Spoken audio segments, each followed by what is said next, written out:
ቤተክርስቲያን ውስጥ ለረጅም ጊዜ ሲያገለግል የነበረ የሆነ ሰው አገልግሎት ትቶ ከዛ ለምንድን አገልግሎት የተውከው ብላችሁ ስትጠይቁት ከሚሰጠው ምክንያት አንዱ በቃ አገልግዬ ያገኘሁት ነገር የለም፣ ምስጋና እንኳን አላገኘውም፣ በቃ ምንም ያተረፉት ነገር ስለሌለ ጊዜ ማባከን ነው የሚሆንብኝና ብተው ይሻለኛል፣ ሌላ ነገር ብሰራ ይሻለኛል፣ እዚህ የምመላለስበትን ሰዓት ብሎ ሊያስብ ይችላል። ወይም ደግሞ እንደዚህ አይነት ምክንያት ሊሰጣችሁ ይችላል። እና ስለ እንደዚህ አይነት ሰው መጽሐፍ ቅዱስ ምን ይላል መሰላችሁ?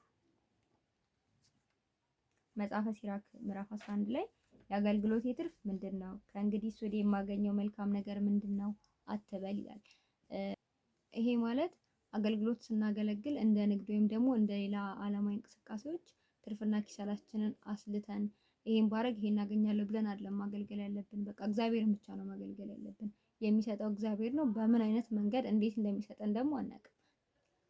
ከሰዎች የሚመጣ አንዳንድ ነገርም እኮ ሊያስደስተን ይችላል። ግን ከሁሉ ነገር እግዚአብሔር ስለሆነ እዛ ጋር ያለው እግዚአብሔርን ብቻ ማገልገላችን ላይ ነው ማተኮር ያለብን ማለት ነው። እና እግዚአብሔር ደግሞ በምን አይነት መንገድ እንደሚሰጠን እንደሚያከብረን አናውቅም።